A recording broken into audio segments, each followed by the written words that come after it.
இப்போ மேஷ லக்கணம் போகுது. பிஎஸ்சி அக்ரி முடிச்சுட்டேன். எனக்கு ஏதோ ஒரு கவர்மெண்ட்டில் ஏதோ ஒரு வேலை இருக்குது, இல்லை கவர்மெண்ட்டில் ஏதோ ப்ரைவேட்டில் ஒரு கம்பெனியில் வேலை பார்க்குறேன். நான் பயிர் உற்பத்தி, பயிர் பாதுகாப்பு சம்மந்தப்பட்ட ஒரு பெரிய ஒரு ஒரு ஒரு பெரிய பொறுப்பு எனக்கு கொடுத்துருக்கேன். நான் பார்த்துட்ருக்கேன். இப்போ ஒரு 3 வருஷத்தில் நான் என்ன பண்ணுறேன், இப்போ வந்து நான் வந்து அவங்கள்ட்ட கேட்குறேன், சார் எனக்கு வந்து இந்த உதாரணமாக இந்த துறையில் மார்க்கெட்டிங் சம்மந்தப்பட்ட துறை என்கிட்ட கொடுங்க. நான் அதை நான் இன்னும் கொஞ்சம் தூரமாக இது பண்ணுறேன். ஏன் 3ஆம் வீடு புதன், 3ஆம் வீடு புதன், மேஷத்துக்கு 3ஆம் வீடு புதன். அதை கொஞ்சம் மார்க்கெட்டிங்கை வந்து நல்லா பண்ண முடியும், எனக்கு அதை கொடுக்க முடிஞ்சா கொடுங்களேன். அதை நான் கொஞ்சம் பண்ணி பார்க்குறேன். அப்போ இந்த துறையும் நான் பார்த்துக்குவேன், அந்த துறையும் நான் பார்ப்பேன்.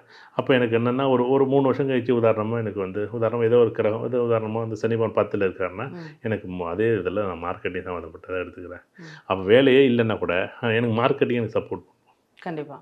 இல்லை எனக்கு வந்து 4ல் இருக்குது, நான் வீட்டு தோட்டம் சம்மந்தப்பட்டதை நான் எடுத்துக்கிறேன் சார். நான் ஒரு 10 4ன்னா வீட்டு தோட்டம் சம்மந்தப்பட்டதை நான் எடுத்துக்கிறேன். அதே ஆர்டிகல்ஸு, அதே தோட்டக்கலை சம்மந்தப்பட்டது, அதே விவசாயம் சம்மந்தப்பட்டது, வீட்டு வீடு மாடி தோட்டம். நீங்கள் இதை செஞ்சு பாருங்கள்.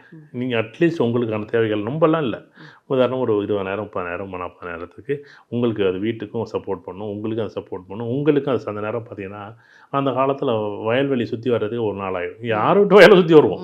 நம்ம எங்கேயாச்சும் நீ வயல்வெளி எங்கேயாச்சும் பார்க்குறோம்ல, 24 மணி நேரம் வீட்டை சுற்றி வீட்டை பிடிச்சி அந்த டோர் லாக் பண்ணிவிட்டு வீட்டுக்குள்ளே உட்காந்து டிவி பார்க்குறோம், இல்லைன்னா கம்ப்யூட்டர் பார்க்குறோம், இல்லைன்னா அட்லீஸ்ட் ஃபோனில் தான் பார்க்குற மாதிரி. ஆமாம், பாட்டே இப்படி தான் பார்க்குறோம். அந்த பொங்கலுக்கு பார்த்தீங்கன்னா வெறும் வயல்வெளியெல்லாம் இன்னமும் இவ்வளோ சந்தோஷமாக இருக்குது, நமக்கு ஆச்சரியமாக தான் இருக்குது.